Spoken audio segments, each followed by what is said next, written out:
On this edition of FedGov Today with Francis Rose, the federal government's business timeline starts to jam up because of the shutdown. There were just all kinds of things that were on the clock, should be completed in a specific amount of time. There were policy things. Former federal CIO Suzette Kent on FedGov Today in just a moment. First, though, on FedGov Today TV this week, how and when you can move money around during the shutdown. Former IRS Commissioner and former OMB Controller Danny Werfel will tell you what's cool and what's not. And former DHS Chief Procurement Officer Soraya Correa explains the most important things to tell your team during and after the shutdown. You can watch the show on the FedGov Today YouTube channel anytime, and it's available on our website at fedgovtoday.com. 3 concepts will likely guide what your agency does when the shutdown ends. Those 3 concepts will probably apply to no matter what your agency's mission is. Suzette Kent, CEO of Kent Advisory Services. She's former federal chief information officer. Suzette, welcome. It's great to talk to you again. You've got 3 concepts that people should be thinking about as they're starting this up again. People, risk, and you put this one this way: what's on the clock? What do those mean, and why are they the important things to focus on? Welcome. Yep. Thank you, sir. Always good to talk to you, although this is not the most fun topic to talk about.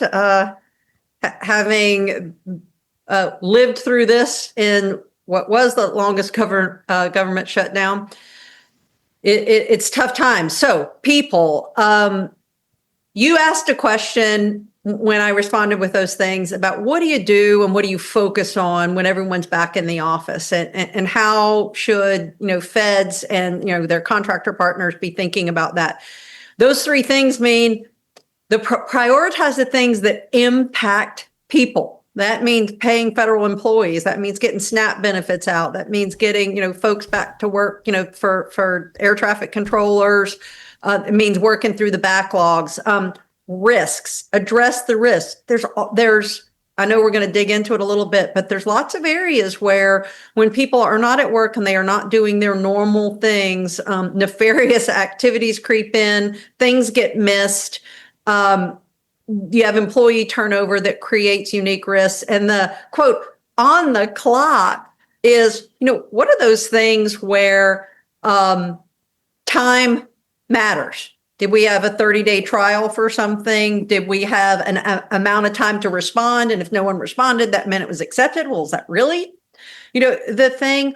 And also from a security perspective, we have things where access times out. And if you haven't used something, it doesn't happen. We also report from an oversight and from how things happen around key performance metrics.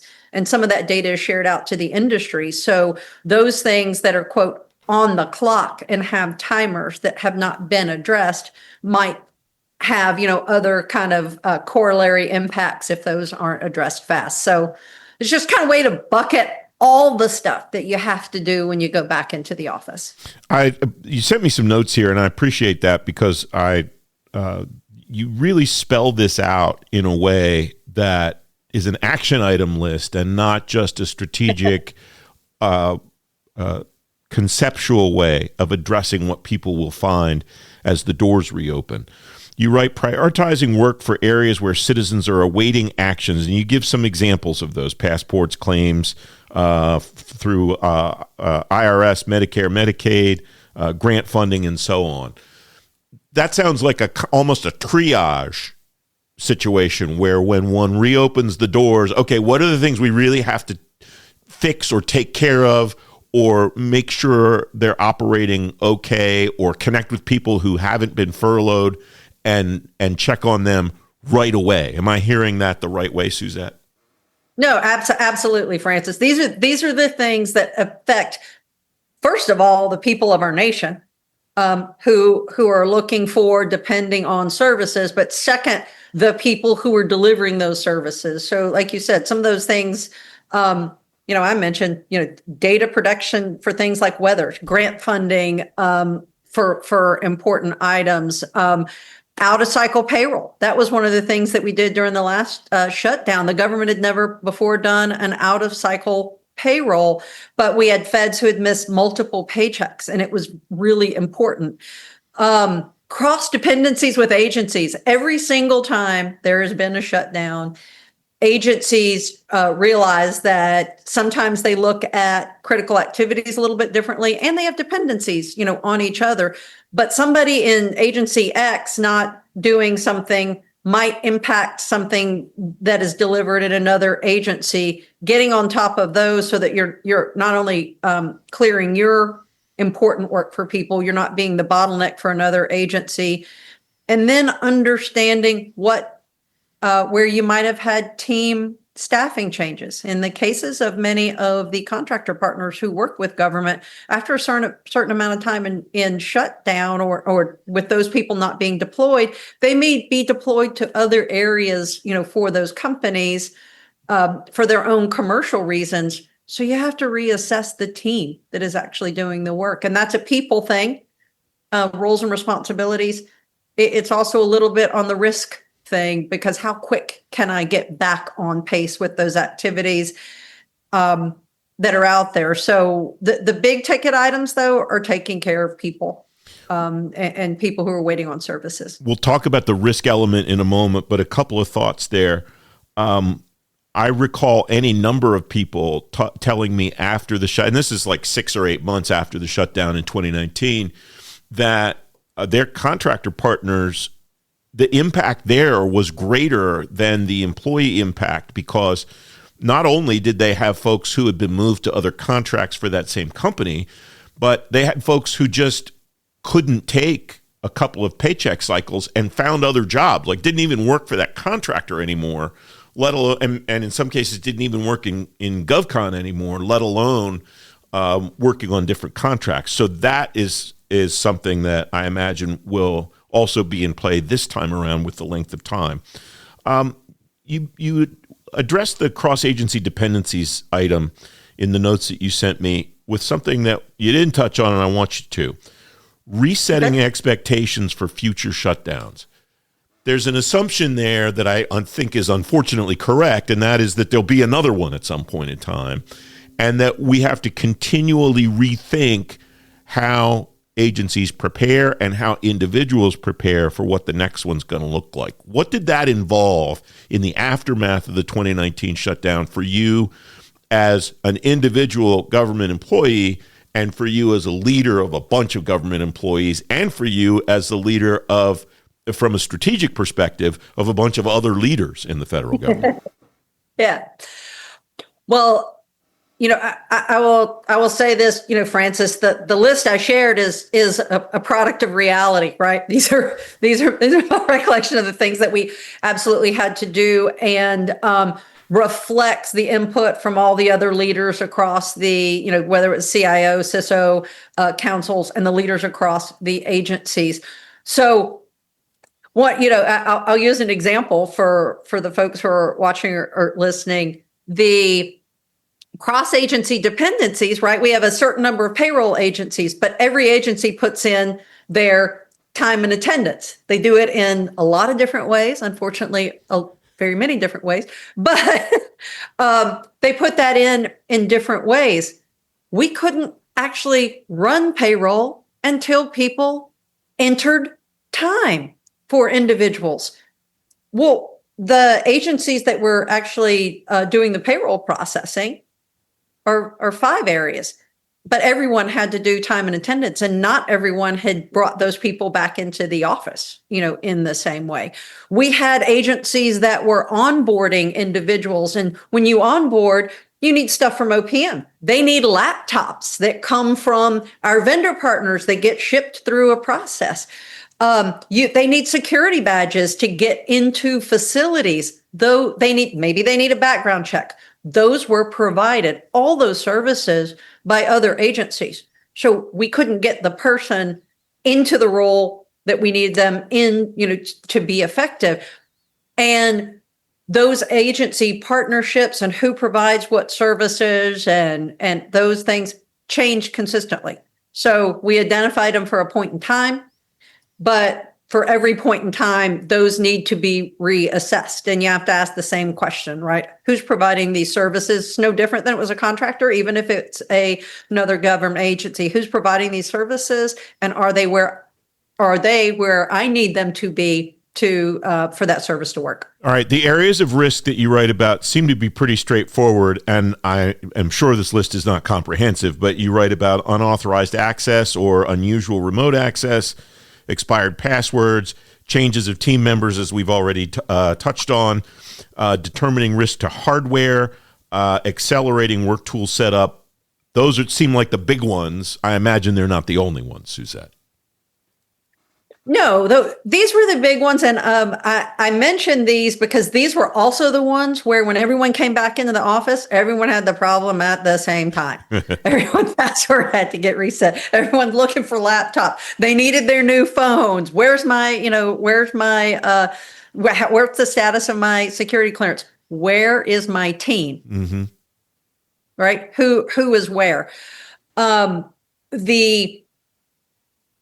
Many of our applications, as well, and many of our business processes happen in a sequence, a cadence of dependent processes. And when we skip points in those, that created risk, sometime a different kind of risk, not necessarily a cybersecurity or information security risk, but is the information accurate? This is supposed to be over a specific sequence of time, and now I did not have data for a period of time. So can I actually do comparisons, right? Is this appropriate to use as a key performance measure or a measure of an outcome if I didn't have the appropriate duration? So there's all kinds of risks in both, actual risks of information being used in the wrong way, but also information that we cannot provide in the right way because activities did not happen. All right. The third item that you mentioned at the beginning of this conversation is what's on the clock. What do you mean by that term?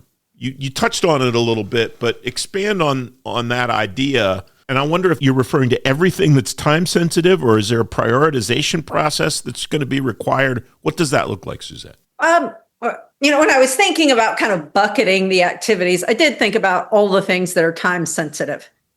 So we talked a little bit about some of the things, in risk is that, privileges were timed.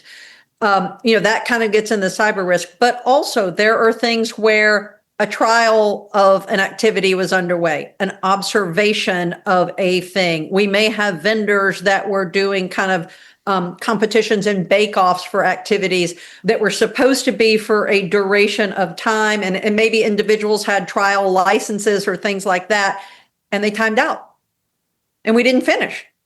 So what do we do about those types of things? There were people that had open government job offers in hand. And man, I wanted all those cybersecurity people to be hired, right?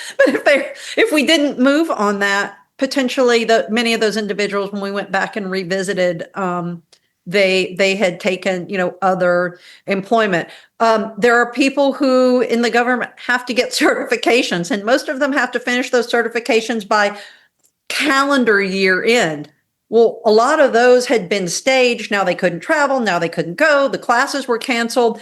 So now we were in a situation of, if they can't get that certification, do we give them an exception?